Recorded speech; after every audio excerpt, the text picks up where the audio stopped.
I'm Rob Licuria, Senior Editor at Gold Derby, here with Laura Karpman, composer for American Fiction. Laura, as the saying goes, dying is easy, but comedy is hard. So is Oh, this also true for composers on a film that is so razor sharp funny?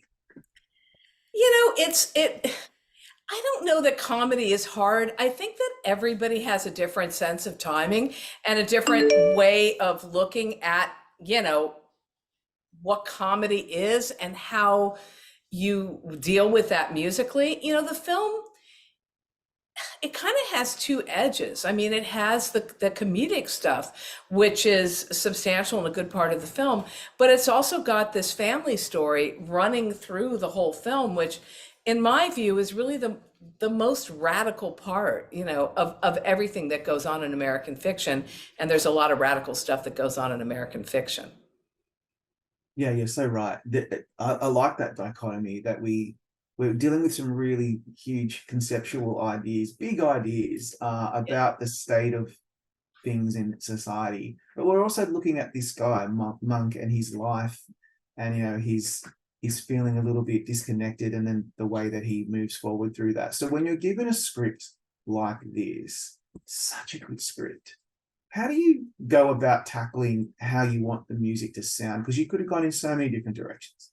Well, I'll tell you, the I actually got a meeting to first go view the film, which was, I think, at a director's cut stage. And to prepare for that meeting, I read the novel Erasure by Percival Everett. I didn't have a script.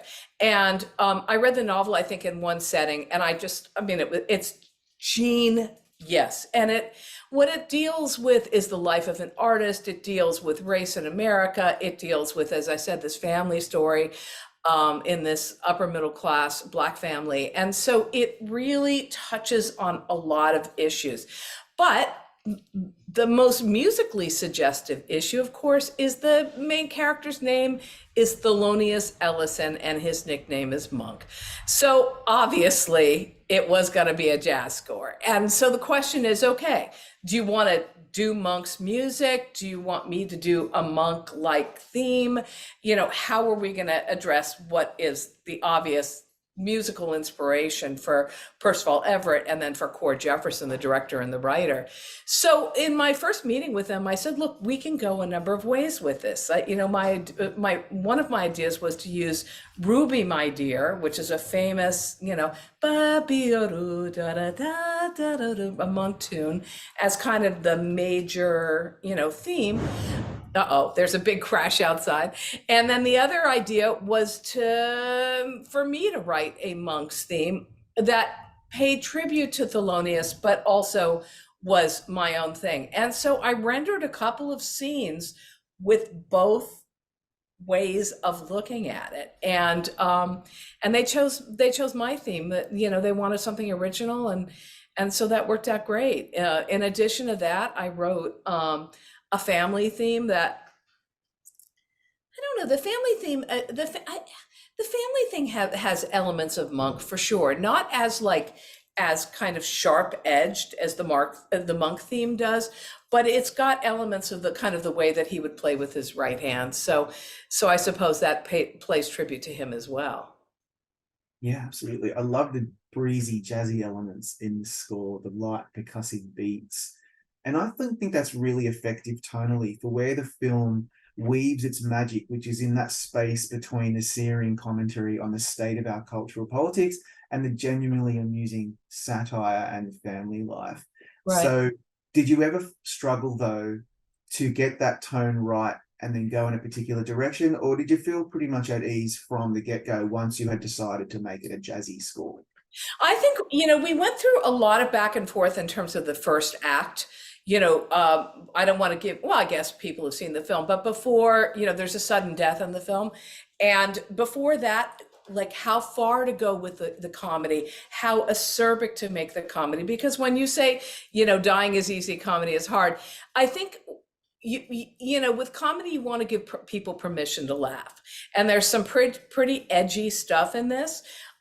So my instinct was take it more to the edge, and then Cord and Ben Leclerc and Hilda, the editor, they wanted to pull it back a little bit. So I think that the biggest back and forth we had, it was in that first act, but I have to say that all the themes were really instantly approved.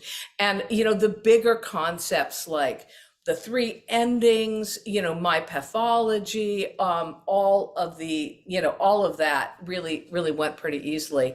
And, because it's Monk, of course, it had to be a piano-based score. And so that was really, really amazing because I had just gotten back into my studio, my restored Steinway B that I inherited from my father. And, this thing, it's like a player piano. I mean, it almost just plays the music for you. So I started playing stuff, and then I brought in the iconic Patrice Rushen to bring her fingers and her mind and her soul to this project as well. Wow. There's a scene in the first half of the film when Monk's writing his book and the two men from his imagination are arguing in front of him. That rolling piano score in the background swells as we watch him create these black stereotypes. This is what occurred to me with your score as well. It's really, the music is earnest rather than tongue-in-cheek. And as a composer, ultimately wanting, how did you want us to perceive Monk in moments like that? Did you want us to feel affection for him or sympathy for his predicament? I love him. So, I mean, that's a great question. I think affection. I mean, I think because I felt affection for him, that came out. And that scene we took very seriously on purpose. The idea behind that, honestly, is I had been listening to Herbie Hancock's Gershwin's World, and he does the Ravel piano concerto. And basically what happens is he plays the Ravel, pretty straightforwardly, and then he starts doing his own changes on top of it. So I wanted that feeling of the sort of the string swells and then these kind of, almost Ravelian / jazz textures pianistically on top of that. But thank you for noticing that. That is, that's one of my favorite scenes in the film. Yeah, it's that scene that kind of, there's always the scene that hooks you, whether it's at the beginning or towards the middle. And it was that for me. I was like, okay, I get it. I know what we're doing now. And of course, that all gets blown out of the water later on. By the end of it. Right. And so does that happen with you as well? Obviously, you know what's going to happen, but then you have to switch things up a bit towards the end as well. And so you're constantly pushing those boundaries. And what's that like as a composer? Is that scary, intimidating, or you just go with the flow? No, I mean, I think in a situation like that, I mean, there are three endings to the film, all that require completely different musical treatments to sell them, right? And so you put yourself in the a serious headspace. It's like Elmer Bernstein when he scored Animal House. The whole thing about that was to take it super seriously, and that's what made it funny. So you're absolutely right in saying that each one of those scenes was scored completely earnestly to sell that was actually the ending, and you don't know as you're watching it the first time, what is going to happen. Of course, we've blown it now for everybody who watches that's going to watch it, but it doesn't matter. The film is like, listen, you can watch it 5 times.